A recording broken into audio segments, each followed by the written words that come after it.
Okay, I'd like to discuss the effects the economy would see if Donald Trump was elected president. Here recently, Donald Trump has presented a lot of ideas as far as what would improve and better our economy. One of them being is a major tax code overhaul. He feels that the tax system needs to be overhauled. He wants to reduce taxes on companies and businesses as well as individual taxes. We'll get into more of that later. Another issue that I thought was rather interesting is he wants to fix or get rid of the NAFTA agreement, the North American Free Trade Agreement that we have with Mexico. He also wants to impose a import tariff as high as 35%. Now, this not only will affect our economy, but it will affect the world's. So that's a pretty major issue. The next one, the next issue I think that he's really battling right now that's going to help out the economy is he wants to repeal or replace the Obamacare. He's kind of vague on his ideas, and from the research I've done, there's nothing that's really solid as far as like how he's going to do it. But basically, in layman's terms, Obamacare is failing. The healthcare cost has gone up.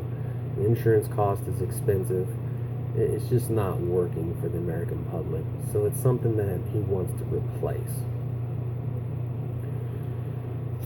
Now, recently Trump has made several propositions towards major economic issues that the U.S. is facing. One of those being is he wants to address some of the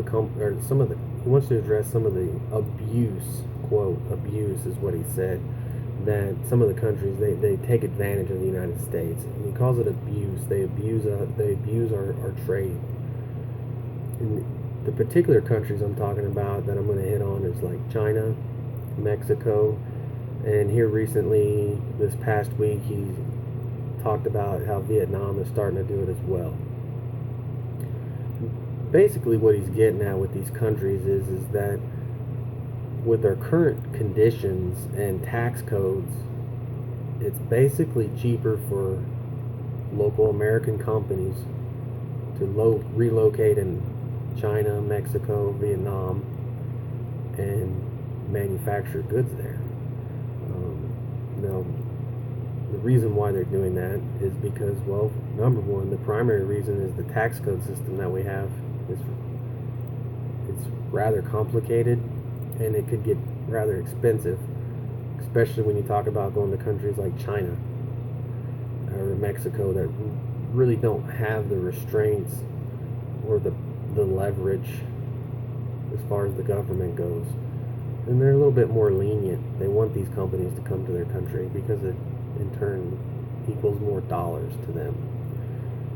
Now, the challenges that we face when we do that is basically when a factory packs up and moves to China, number one, it's cheaper to build there. Number two, it's not as, the financing part of it's not as policed as it is in the United States. Third reason, labor's cheaper, extremely cheaper. These countries don't provide the living conditions that the United States provide. So in turn, it's just, they're working for pennies on the dollar that we do in the United States. It's kind of an unfair disadvantage. And he's just getting real irritated that he feels like these countries like China and Mexico and Vietnam, they're just kind of taking advantage, and the companies as well are just kind of taking advantage of their leniency, and I guess you could call it the lack of loyalty by the American companies as well. Now, he's proposed some interesting ideas as far as like Mexico concerned. Now I did some research. The U.S. reports, the census reports that I've gone over, with the numbers with China, it's rather staggering. The U.S. imports somewhere around $4 trillion from China. We only export about a trillion. You know, so you're looking at a difference of about $3.6 trillion. Yeah, $3.6 trillion as far as difference in trade. Mexico, those numbers are a little closer. We import just under 3 trillion. We export about 2.4 trillion, a little under 2.4. So I mean, the difference there is not that much. It's pretty close. Obviously, the issue he's having with Mexico is immigration. People are crossing the border illegally. They're working here. They're assuming and accepting welfare, free health care that's provided because that's what's offered to a lot of people when they can't afford, such as like pregnancies and stuff. We just have no way of tracking these people. So obviously he's taken a pretty strong stance on the immigration issue, especially with the Muslims and at the Mexican border. He's actually presented the idea to build a wall at the Mexican and the United States border. And he's actually came up with a rather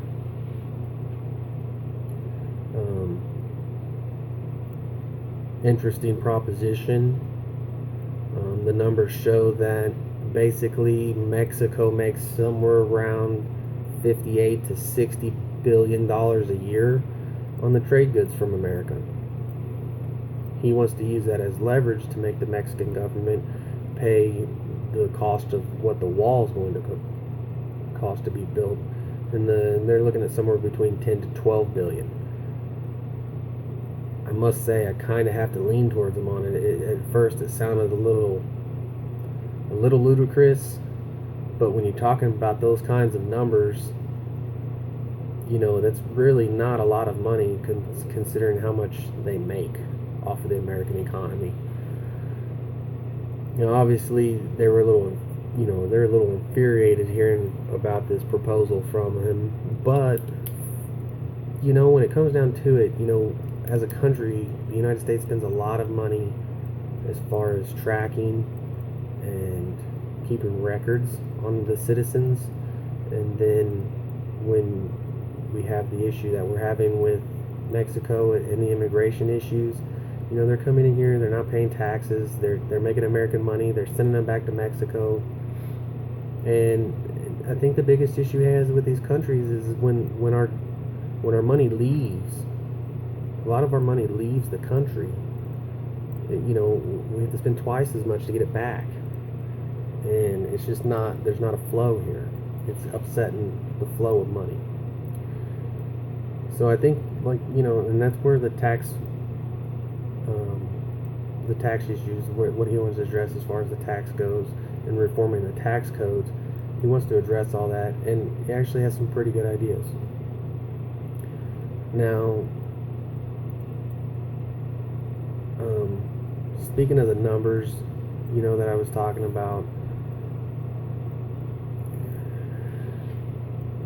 we're going to get into the tax system, because obviously he wants to get the factories, the companies, the jobs back into America. We need to get back to manufacturing our own goods. We need to get back to selling those American goods to the countries.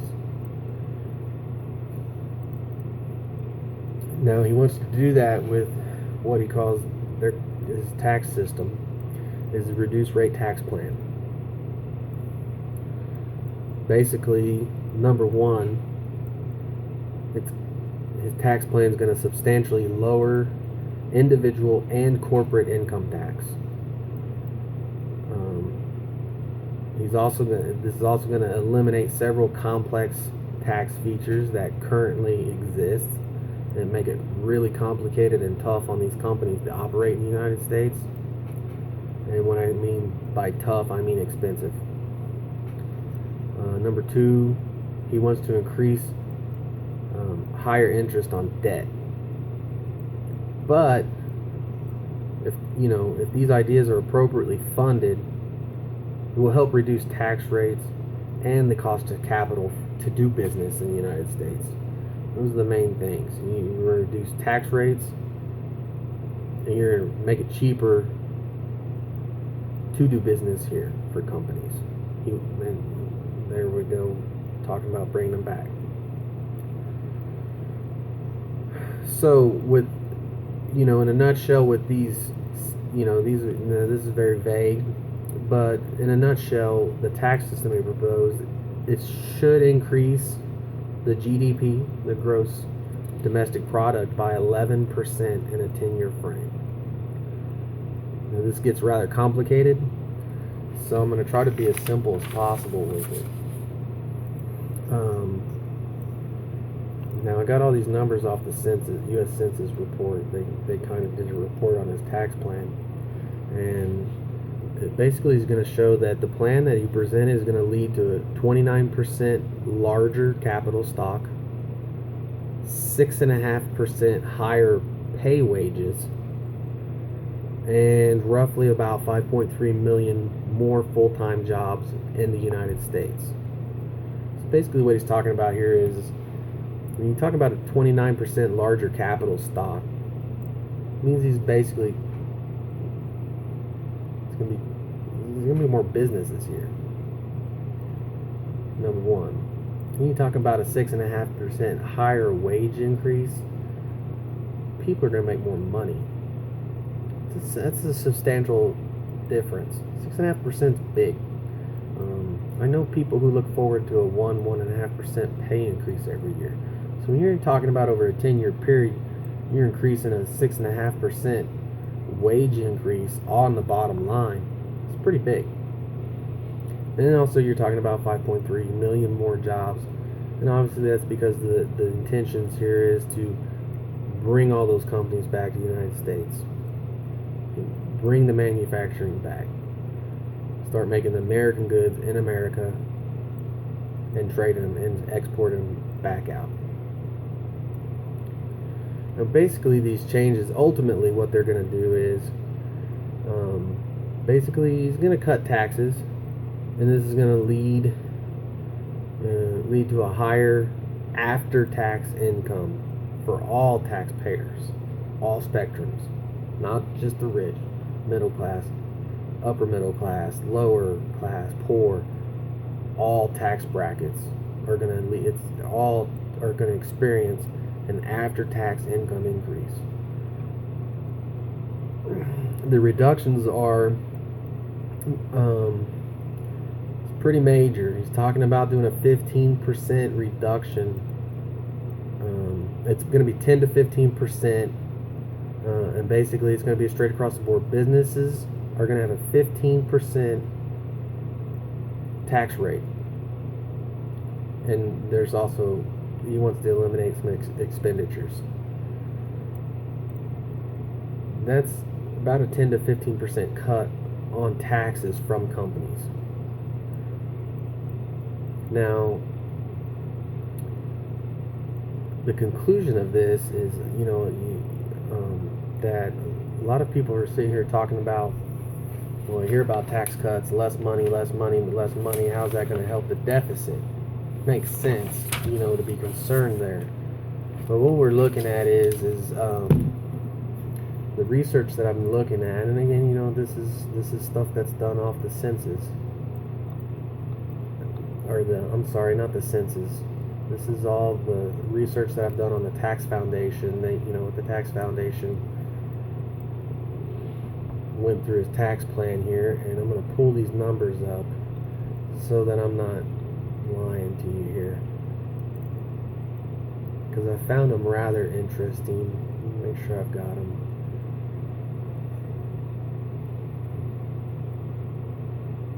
Yeah, here we go. So, the Tax Foundation, this is right off of their their web page here. It's at taxfoundation.org. You can look up Donald Trump's tax plan here, and basically, direct quote here is: a large income would increase wages, which would narrow the revenue lost through the individual income tax by about 66 billion, and increase payroll tax revenues by 839 billion. It's pretty substantial for a year.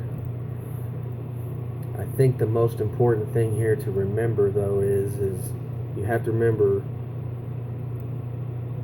you hear about these cuts, but at the end of 10 years, this is a 10-year plan. At the end of 10 years, this is going to be increasing our GDP by 11%. It's pretty big. What I like about this proposal and why I actually support it is because this is the first long-term fix that I've heard from anything as far as a political stance goes. It's hard to say a political figure when you're talking about Donald Trump because it's still rather new to us. But I think he's got some pretty solid ideas here. It's pretty interesting. But, I'm going to say this, as much as I will say, as with the research that I've done, I definitely feel like Donald Trump I think he definitely can give our economy a jolt that it needs to get back. But I will say, the only thing that really just makes me leery of him is, with some of his proposals, they sound really great for the American economy. But where it gets complicated and it gets real hard for me to follow, because I don't really follow a lot of the world economics. It's kind of, I guess, a selfish thing because you're so worried about the United States at this point. But it's going to affect the rest of the world, especially like hitting back on that 35% tariff on import goods. People aren't going to be happy. And there's as quick-tongued as Donald Trump seems to be, I'm a little worried that we actually might go back to war. We might actually start a war. When he brought up building a wall between Mexico and the United States, and threw his idea out that the Mexican government should pay for it, they interviewed, I don't think he is an ex-politician in Mexico, but it's like he was pretty, he basically came out and was like, who does this guy think he is? And then when they asked Donald Trump for a comment on it, he said, well, if you want my comment on it, well, then we're going to build it 10 foot higher now. I do understand his numbers, and they do make sense to us. But at the same time, the United States, we do affect the rest of the world. So, like I said, the only thing I'm really afraid that might happen with him becoming the president is he might actually unintentionally start a war. But on the flip side of that, unfortunately, the U.S. has prospered in war times. It really have. And when you hear what his blanket plans are as far as campaign goes, he wants to increase our military. He wants to increase our manufacturing. He wants to start cutting trade with other countries. He's pretty infuriated. I understand, after going over and doing some of the research I've done and what I've learned about how the trade works between China and the United States, I understand how he feels like, basically we're being taken advantage of. So, I think it's kind of inevitable at this point in time with the world and the economy of the world You got a lot of people right now that are unstable. You got Russia, the Middle East, China, Korea. So, there's a lot of these things I don't think we realize that we're this close. One decision could maybe throw us into a conflict that would lead to a war. But again, economically, unfortunately, people die. But economically, U.S. usually prospers in wartime. I hope it doesn't come to that. But I want to thank you for your time tonight, and I hope you enjoyed it.